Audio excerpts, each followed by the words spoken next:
Let's go on to other stories now. Security challenges continue to shape life in parts of Nigeria's northeast, where communities have endured years of insurgency and military operations.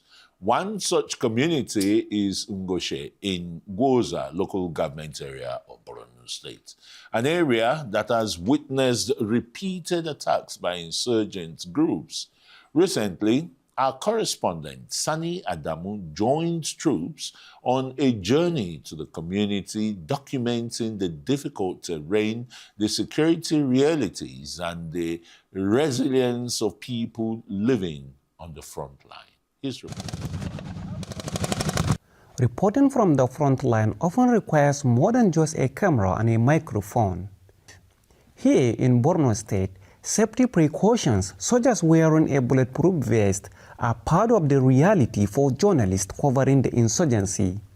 In some cases, movement to certain locations is carried out with military helicopters to reduce the risks of landmines and improvised explosive devices along major routes.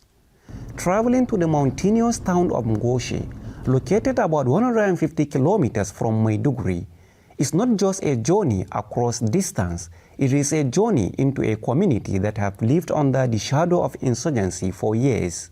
Bordering Cameroon, Ngoshe has historically served as an important trading corridor for communities along the Nigeria-Cameroon border, but the same rugged mountains and cross-border routes that once supported trade have also made the area strategically significant in the fight against insurgent groups operating in the region. Our convoy moves cautiously along dusty and damaged roads, cutting through communities that have witnessed some of the most intense moments of the conflict in Nigeria's northeast.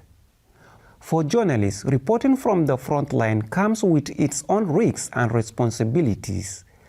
Every checkpoint, every abandoned settlement, and every interaction with soldiers on patrol is a reminder that the fight against insurgency is still ongoing. As we approach Ngoshe, the scars of past attacks become visible.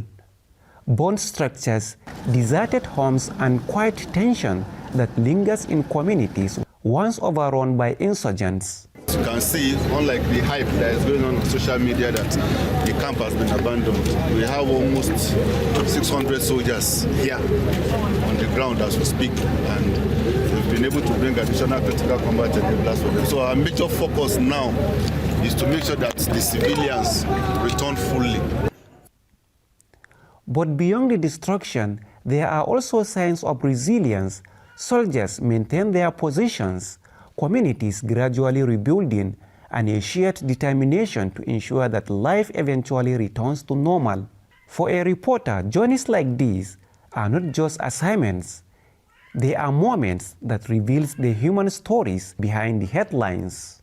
2 days after the Boko Haram have captured the Ngoshe community, they released a propaganda video where they took a vow to celebrate the Eid prayers here in this community, but all thanks to the Nigerian military for reclaiming the community again. In Ngoshe, Sani Adamu, Arise News.